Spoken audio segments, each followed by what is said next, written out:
Guilt is a sign you're human, not that you're wrong. Guilt shows up in the most inconvenient places. It doesn't knock politely and wait for permission. It walks in, drops its heavy bags in the middle of your heart and says, "Look what you did." And when it comes to cutting someone off, especially someone who used to matter to you, guilt doesn't whisper, it screams. But here's something I want you to hear, really hear. Guilt is not always a signal that you've done something wrong. Sometimes it's simply proof that you're human, that you care, that you have a heart that wrestles with tough choices instead of pretending they're easy. One of the hardest things I've learned in my research and in my own life is that our emotions don't always show up in clean categories. They're messy. They overlap. Guilt, for example, often shows up wearing the mask of grief. You think you're feeling guilty for walking away when really you're grieving the version of the relationship you hoped for. Or maybe you're mourning the part of you that kept showing up even when it hurt. That's not something to feel ashamed about. That's something to honor. There's a kind of guilt that's healthy. That kind of guilt says, hey, you acted out of alignment with your values. Let's own it. Let's repair it. But that's not what we're talking about here. The guilt you feel after cutting someone off is often a byproduct of choosing yourself in a world that glorifies self-sacrifice, especially if you're someone who's been the fixer, the listener, the peacekeeper. Walking away feels like breaking your identity. And guilt loves to rush in and say, see, you're not who you thought you were. But what if you are? What if this is actually you becoming more of who you were always meant to be? When I talk to people who have had to make the excruciating choice to walk away, whether it's from a friend, a family member, or a partner, the guilt is almost always tangled up with the question, did I do the right thing? And the answer isn't always black and white, but what I found is this: if you left because you couldn't grow in that space, if you left because staying meant losing pieces of yourself a little at a time, then yes, you did the right thing. Our brains are wired for connection. We're biologically built to maintain bonds. So when we break them, even for our own survival, it feels unnatural. You're going against a deep part of your wiring. But you know what else is in your wiring? The drive for authenticity, the need for safety, the desire to live in alignment with your values. And let's be real, if guilt were a reliable moral compass, the most self-abandoning people on this planet would be saints. But we know that's not true.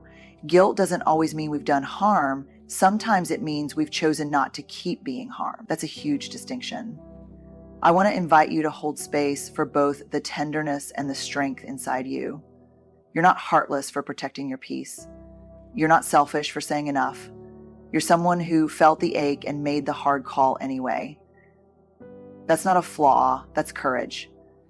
And if you're still carrying guilt, if it's still clinging to your decisions like a shadow, ask yourself this: is this guilt trying to teach me something, or is it trying to keep me small? Because only one of those deserves your attention. Let the rest go. Boundaries are a function of self-respect, not punishment. People often misunderstand boundaries. They hear the word and picture walls, cold, hard, unscalable. Like boundaries are something you put up to shut people out, to punish, to control. But that's not what boundaries are. Not when they're healthy. Not when they're rooted in love and self-respect. Boundaries aren't about keeping people out. They're about making sure what comes in is respectful, honest, and safe. The most compassionate, grounded, and open-hearted people I've ever interviewed were also the ones with the strongest boundaries. That might sound contradictory at first, but it's not.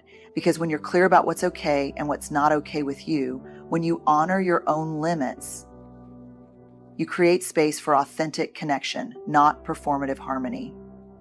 Think about it. How many times have you found yourself saying yes when your whole body wanted to say no? How many times have you swallowed your discomfort just to keep the peace? And how often did that lead to resentment, burnout, or emotional exhaustion? That's what happens when we confuse kindness with compliance, when we believe that loving others means betraying ourselves. When you decide to cut someone off or even just take a serious step back, people might say you're being cold or dramatic, that you've changed, And the truth is, you probably have changed. You've grown. You've realized that love without boundaries isn't really love. It's an unspoken agreement to stay silent while your needs go unmet. And that kind of agreement eventually turns toxic. Boundaries are how we teach people how to treat us. They say, I'm still here and I still care, but I won't abandon myself to maintain this relationship. And that might be a hard pill for others to swallow, especially if they've benefited from your lack of boundaries in the past. But it's not your job to carry your discomfort. It's your job to carry your truth. I've seen this especially in families where roles and dynamics get passed down like furniture. No one questions why that chair is in the middle of the room, even if it blocks the light. We're taught to accept dysfunction in the name of loyalty, and the moment you step out of that unspoken contract, you're made to feel guilty, rebellious, ungrateful. But let's be really honest here. What kind of love asks you to diminish yourself to keep it? What kind of loyalty demands silence over truth? The kind that's built on fear, not connection. Healthy relationships welcome boundaries. They might not like them at first, but they grow because of them. Unhealthy relationships will push back, question, manipulate, guilt trip. That response isn't a reflection of your boundary being wrong. It's a reflection of the dysfunction your boundary is exposing. One of the most powerful shifts we can make is understanding that boundaries are an act of self-respect. Not a weapon, not a punishment, but a clear declaration that says, I matter too. That's not selfish. That's necessary. And it doesn't mean you stop loving people. It means you stop loving them in a way that erodes your own well-being. And yes, it will be hard, especially if you're used to being the one who bends, the one who makes it work, the one who's so easy to be around. But let me tell you this, easy to be around isn't always the same as being authentically known. And being liked isn't always the same as being loved. So if you've set a boundary and you're second guessing it, if you've distanced yourself from someone and guilt is creeping in, pause for a moment and ask yourself, was I clear? Was I kind? Was I honest? If the answer is yes, then remind yourself that discomfort is not the same as wrong. It's just new, and new is often what growth looks like in the beginning. Emotional burnout is real, and it has a cost. There's a kind of tire that sleep doesn't fix. You know the one I'm talking about, that deep emotional exhaustion that sits in your bones. It's what happens when you've been carrying a relationship on your back for too long, when you've been over-functioning, over-explaining, over-accommodating, and eventually something in you just gives out. We don't talk about emotional burnout enough. We talk about hustle burnout, work burnout, parenting burnout, but emotional burnout, that's the quiet kind, the one that's harder to name because you've been taught to just deal with it, to be the bigger person, to stay connected at all costs. But here's the truth I've come to understand. Emotional burnout in relationships is not just real, it's measurable. The data around emotional labor and chronic stress tells us that long-term exposure to emotionally taxing relationships, especially ones that involve manipulation, gaslighting, or emotional neglect, can lead to symptoms that look a lot like trauma. Anxiety, fatigue, difficulty sleeping, self-doubt, even physical symptoms like headaches and tension. Your body keeps the score even when your mind tries to minimize it. And yet, when we think about ending those relationships or even setting hard boundaries, we feel guilty. Why? Because somewhere along the line, we internalize this message. If you were a better friend, daughter, partner, coworker, you'd be able to handle it. But let's reframe that. Maybe it's not that you're too sensitive. Maybe it's that the dynamic was too draining. The people who reach that breaking point often aren't the ones who didn't try. They're the ones who tried too hard for too long, the ones who kept showing up, giving benefit of the doubt, making excuses, staying hopeful until they found themselves staring at the ceiling at 2 a.m. wondering, why do I feel so empty? I've sat across from too many people who have come to that moment of clarity, and it's not usually a dramatic event that gets them there. It's a slow build, a quiet realization that they've been ignoring themselves, that the cost of staying is their peace, their energy, their sense of worth, and the guilt that shows up when they choose to walk away. That guilt isn't about having done something cruel. It's about finally saying, I matter too, And for some of us, that's a brand new sentence. That's where the discomfort lives, not in the act of leaving, but in finally honoring a truth we've spent years pushing down. Let me be clear. Emotional burnout is not a weakness. It's not a failure. It's a signal. It's your internal boundary system lighting up and saying, this isn't sustainable. And the only way to recover from that burnout is to make changes. Sometimes small, like adjusting how often you engage. Sometimes massive, like walking away altogether. And no, it won't always be received well, especially if the relationship thrived because you kept overextending yourself. But that reaction isn't your responsibility. Your responsibility is to your well-being, your integrity, and your truth. Cutting someone off, especially when you're emotionally burned out, isn't about revenge. It's about restoration.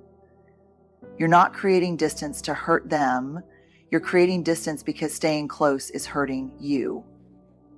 So if you're sitting in the guilt that comes with that decision, I want you to remember this. Protecting your energy is not selfish, it's sacred. And no one else gets to decide how much of yourself you're required to give in order to be good. Only you can decide what's too much. And when it is, you're allowed to choose peace over performance. Every single time. You don't owe anyone unlimited access to you. This is one of the hardest truths to hold, especially for those of us who've been praised for being so easy to talk to, always there, or the strong one. Somewhere along the way, many of us were taught that being a good person means being endlessly available, that love means self-sacrifice, and that setting limits is cold or selfish. But here's what I've come to learn through both research and lived experience. You don't owe anyone unlimited access to you, not your time, not your energy, not your emotional availability. We live in a culture that glorifies overextending ourselves. Saying yes when we're already stretched thin gets labeled as loyalty. Ignoring our gut instincts in favor of preserving the peace gets mistaken for kindness. And when we finally do reach a breaking point, when we say, I can't keep doing this, we're often met with pushback, guilt trips, or accusations that we've changed. But you know what? You have changed. Because growth often looks like finally recognizing your own needs and giving them the same weight you've always given everyone else's. It's deeply uncomfortable when we start putting up boundaries in relationships that have never had them. There's often a fear that people will leave, get angry, or turn on us. And sometimes they do, not because your boundary is wrong, but because it disrupted a dynamic that worked well for them. A dynamic where your self-abandonment kept everything running smoothly. And that's where the guilt creeps in. It whispers, you're letting them down. They need you. What if they fall apart without you? But here's what I've seen over and over again. When we confuse over responsibility with love, we start carrying burdens that were never ours to begin with. And eventually those burdens crush us. Not all at once, slowly, quietly, in the form of resentment, exhaustion, emotional disconnection, sometimes even physical symptoms like anxiety or illness.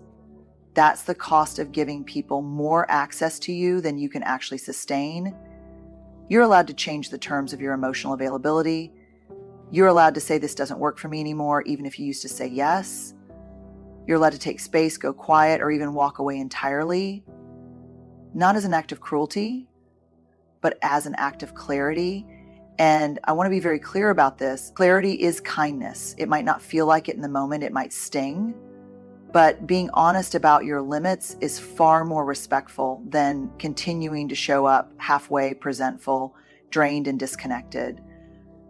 One of the most powerful things I've seen people do is reclaim their emotional real estate. To recognize that their time, energy, and attention are limited resources, and that not everyone is entitled to them. That's not harsh, that's healthy. Because when you treat your emotional availability like an open buffet, free, unlimited, always on, it doesn't just invite connection, it invites consumption. And eventually, there's nothing left for you. What I found is that the people who love you well, the ones who are emotionally safe, grounded, and invested in mutual respect, they won't be threatened by your boundaries. They might need to adjust, sure, but they'll stay. They'll meet you in the space you create, not guilt you for creating it. That's the difference between relationships built on obligation and relationships built on respect. So if you've limited your access to someone, if you've pulled back or even cut ties entirely, and now you're sitting in guilt, I want to ask you something. What are you actually feeling guilty for? For hurting them or for finally prioritizing yourself? Because those are not the same thing.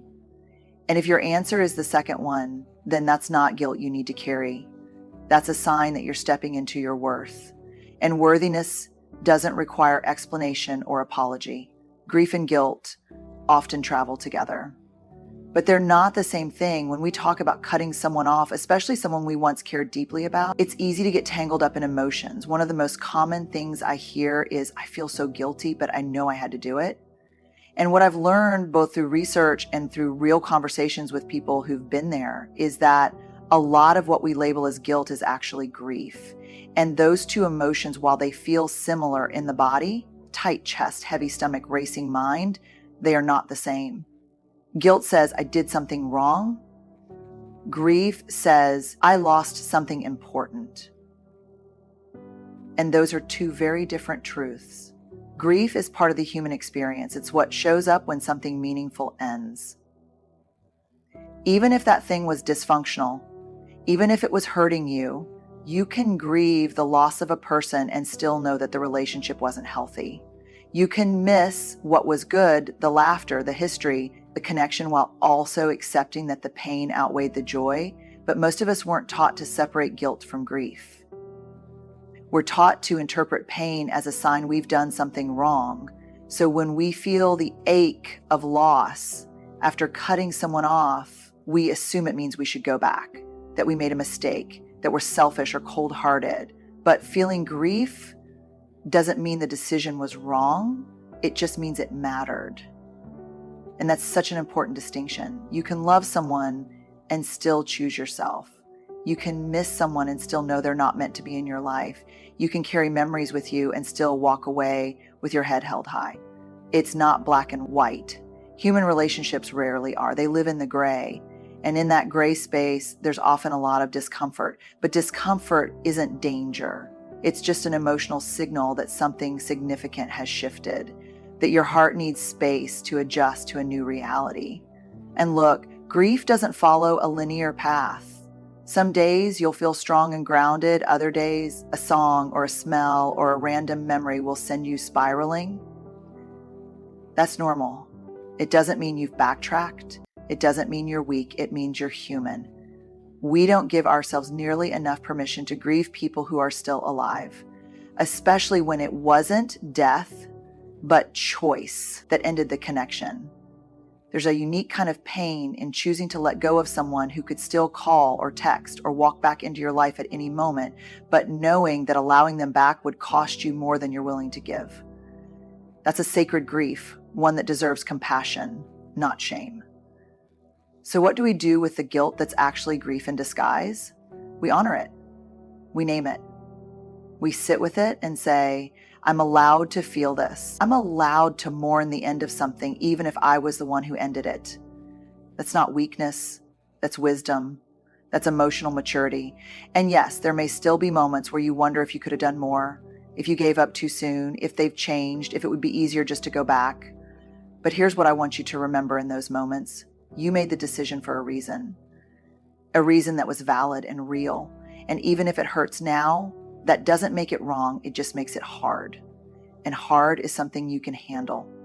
So when grief shows up wearing guilt's clothes, don't rush to fix it. Don't silence it. Let it speak. Let it remind you of what you've survived, what you've chosen, and who you're becoming in the process.